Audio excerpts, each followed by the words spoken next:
अरे कोण आलंय? कोण आलंय आता? हाय बाबा, चल मारायला तयार होय. एक खाऊ दोन तुकडे.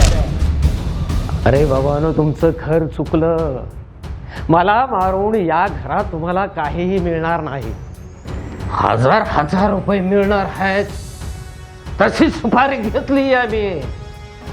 हजार हजार रुपये मिळतील सुपारी घेतली तर.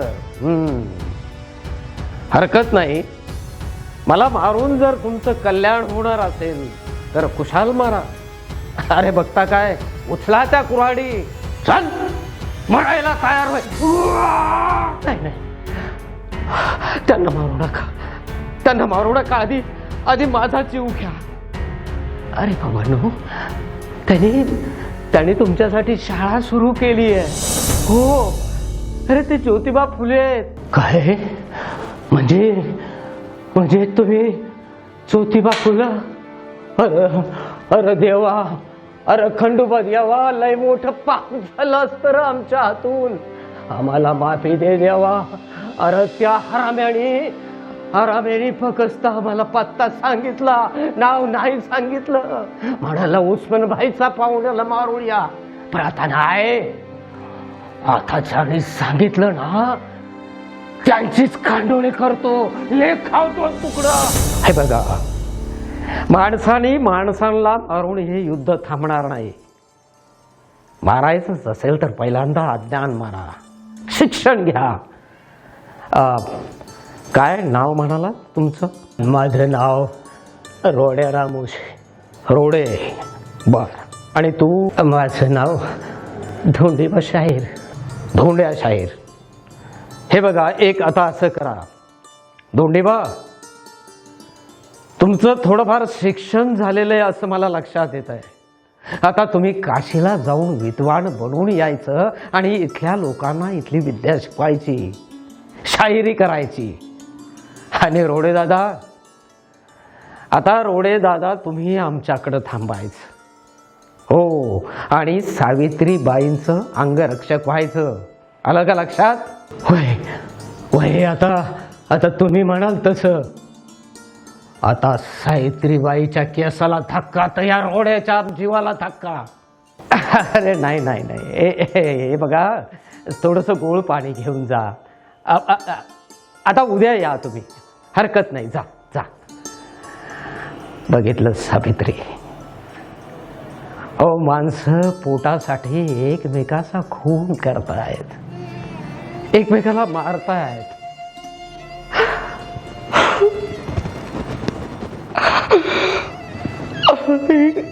सावित्री, तुम्ही रडताय?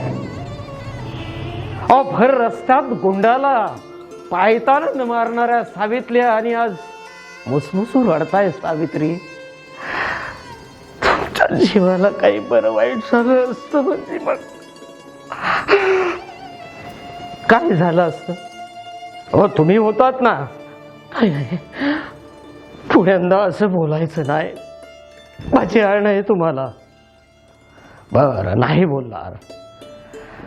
अरे तुम्हाला काय वाटतं सावित्री, या गुंडाने माझा जीव घेतला असता? कंबरेला दांडपट्टा होता. लहोजी वस्तादांचा शिष्य आहे मी. वेळच आली असती ना, दांडपट्ट्यानं दोघांनाही लोळवलं असतं. पण तसं घडलं नाही. चांगलं झालं.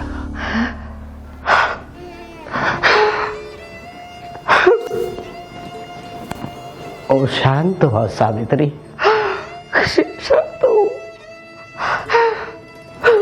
शेठजी, माझ्या जीवनातला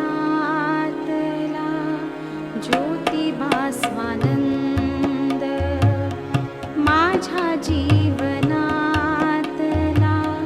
ज्योतिबा स्वानंद, जैसा मकरंद काळीतला,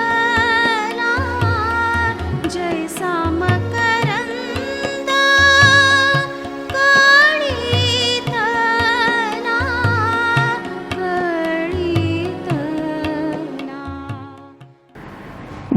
त्या प्रतिबंधक ग्रहात पाळणे हलू लागले.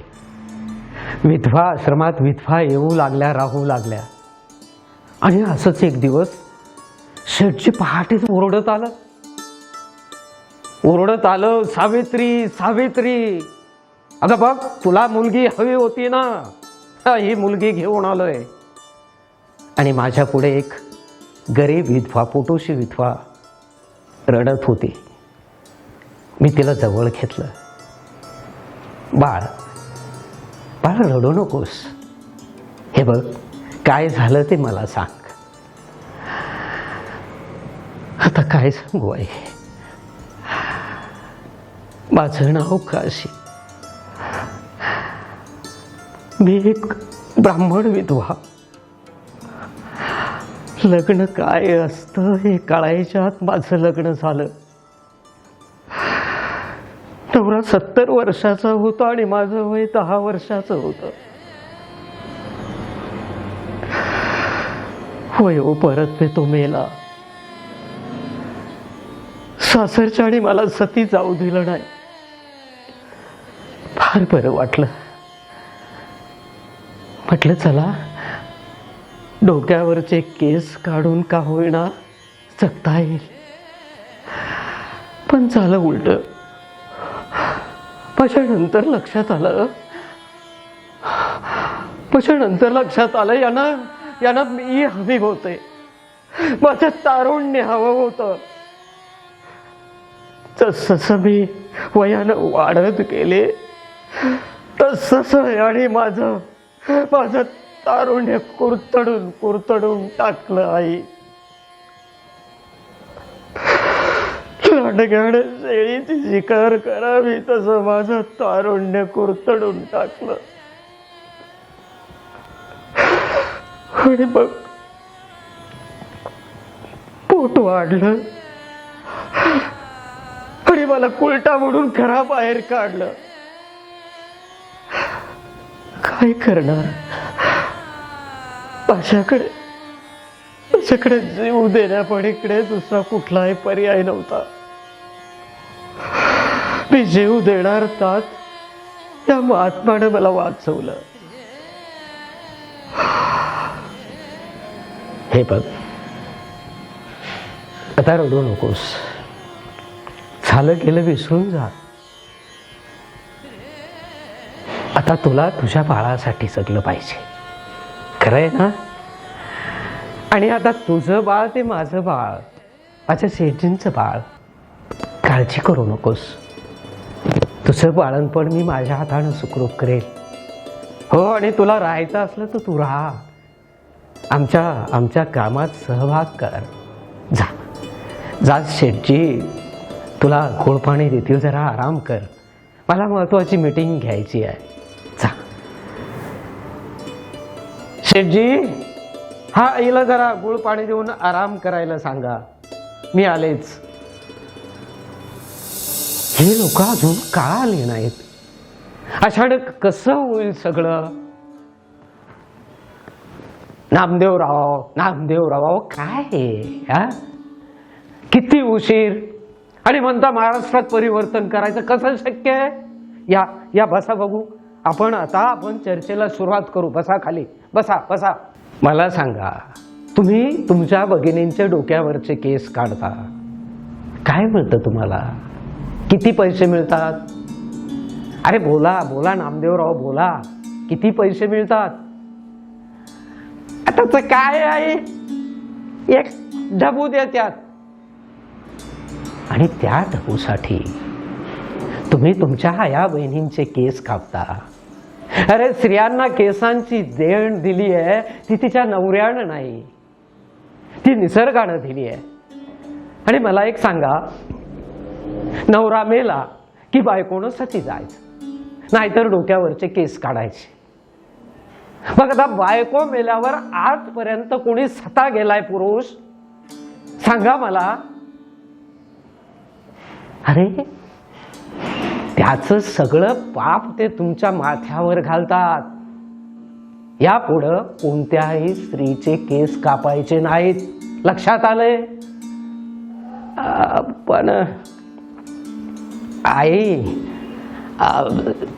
ती लोक म्हणतात हा धर्मद्रोह आहे, आम्हाला वाळीत टाकतील, गावाबाहेर हाकलून देतील.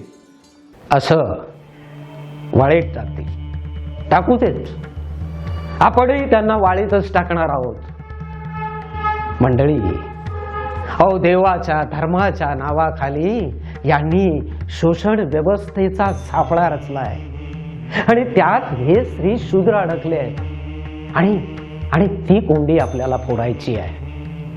उद्याच्या उद्या सगळी भित्तीपत्रकं सगळ्या गावागावात लागली पाहिजे. ज्योतिबा, मी आणि आपण सर्व नाभिक बंधू, आपण नाभिकांचा संप करणार आहोत. लक्षात येतंय तुमच्या? चला कामाला लागूया.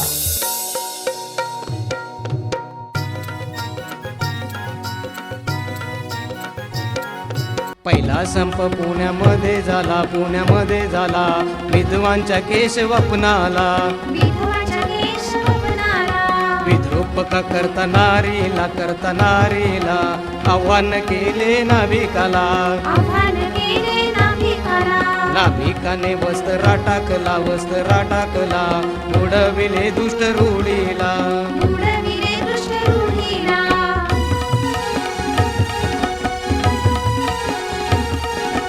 दुसरा संप मुंबपुरीला, बोलाविले ज्योती सावित्रीला. सासे नाव्यानी संप केला, वाचविले नारी जातीला. दीक्षा दिली नारी जातीला, विरोध केला अन्यायाला. श्रीमुक्तीचा धडा पहिला, सावित्रीने गिरविला. ज्योतिबाने गिरविला, सावित्रीने गिरविला. ज्योतिबाने गिरविला, सावित्रीने गिरविला. आमचा संप यशस्वी झाला. पण शेठजी, ओ, नाभिकाने वस्त्रा टाकला तर वरिष्ठांनी वस्त्रा हातात घेतला आणि आता केशवपणाचा धंदा त्यांनी सुरू केलाय. नाही सावित्री, हे त्यांचं नाटक आहे. आणि असं जर खरंच झालं, वरिष्ठांनी जर वस्त्रा हातात घेतला तर चातुर्वर्ण्याची चौकट मोडून पडेल, चांगलं होईल. पण ते तसं होऊ देणार नाहीत, कारण याची पाळंमुळं हजारो वर्ष स्त्री शूद्रांच्या नसानसात त्यांनी विष पेरून ठेवलंय. आणि म्हणूनच आता असं वाटतं, या स्त्री शूद्रांना समतेच्या धाग्यात बांधणारा एखादा नवीन धर्म असावा. कारण साऱ्या विषमतेचं मूळ या धर्मात आणि धर्मग्रंथात आहे. मुळात आपल्याला तेच उचलून फेकून दिलं पाहिजे.